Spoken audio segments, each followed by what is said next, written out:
বিজয় সংকল্প সভা।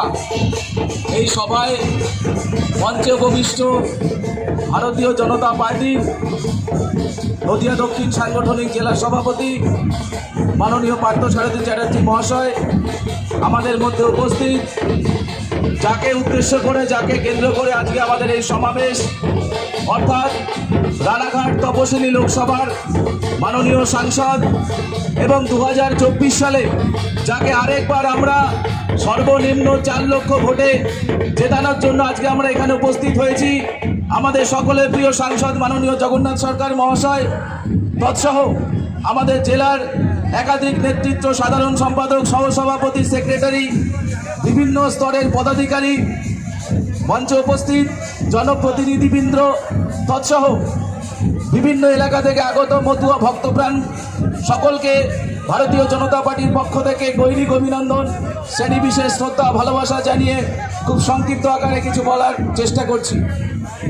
বন্ধুগণ, আপনারা অবগত, 10ই মার্চ পশ্চিমবঙ্গের ইতিহাসে একটা ঘটনা ঘটেছে, যে ঘটনাটা আমরা সবাই টিভির পর্দায় দেখেছি, যে পশ্চিমবঙ্গ থেকে বিভিন্ন প্রান্তর থেকে খেটে খাওয়া সাধারণ মানুষকে, যারা বিভিন্ন রকমভাবে সরকারি পরিষেবার সঙ্গে যুক্ত, তাদেরকে জোর করে পশ্চিমবঙ্গের রাজধানী কলকাতায় ব্রিগেড প্যারেড গ্রাউন্ডে নিয়ে যাওয়া হয়েছে। কর্মী সমর্থকদের দিয়ে নয়, 100 দিনের কাজের সুপারভাইজার, টোটো চালক, অটো চালক থেকে শুরু করে বিভিন্ন অস্থায়ী শ্রমিকদেরকে নিয়ে জোর করে তাদেরকে ব্রিগেড মাঠে ভর্তি করে একটা জনসমাবেশ করা হয়েছে। যে জনসমাবেশ থেকে আমরা দেখেছি পশ্চিমবঙ্গের শাসক দল তৃণমূল কংগ্রেস তারা 42টি প্রার্থী ঘোষণা করেছে এবং তার মধ্যে অবাক হয়েছি আমরা, এমন একজন প্রার্থীকে তৃণমূল কংগ্রেস প্রার্থী করল রানাঘাট লোকসভা কেন্দ্র থেকে, যিনি ভারতীয় জনতা পার্টির প্রতীকে জিতেছিলেন। ভারতীয় জনতা পার্টির প্রতীকে জিতে এই রানাঘাট দক্ষিণ বিধানসভায় যিনি বিধায়কের দায়িত্ব পালন করেছিলেন, সেই ডাক্তারবাবুকে তৃণমূল কংগ্রেসের প্রার্থী করল। আমরা কি দেখলাম, যে একজন মানুষ দীর্ঘদিন ধরে যিনি বলেছেন নাগরিকত্ব সংশোধনী আইনের জন্য আমি লড়াই করছি, নাগরিকত্ব সংশোধনী আইনের জন্য লড়াই করব, সেই মানুষটি শুধুমাত্র নিজের স্বার্থ চরিতার্থ করার জন্য তিনি একবারের জন্য মতুয়াদের কথা চিন্তা করলেন না, একবারের জন্য তিনি ভাবলেন না তিনি যাদেরকে দিয়ে এতদিন পর্যন্ত লড়াই করেছেন সেই মতুয়া সমাজের মানুষ তারা নিঃশর্ত নাগরিকত্ব চান। আর টিকিটের জন্য যে দলে নাম লিখিয়েছেন তিনি, সেই দলের যিনি সুপ্রিমো রাজ্যের মুখ্যমন্ত্রী মমতা বন্দ্যোপাধ্যায় প্রকাশ্য সমস্ত সবাই তিনি বলছেন রাজ্যে নাকি নাগরিকত্ব সংশোধনী আইন পাশ হতে দেবেন না।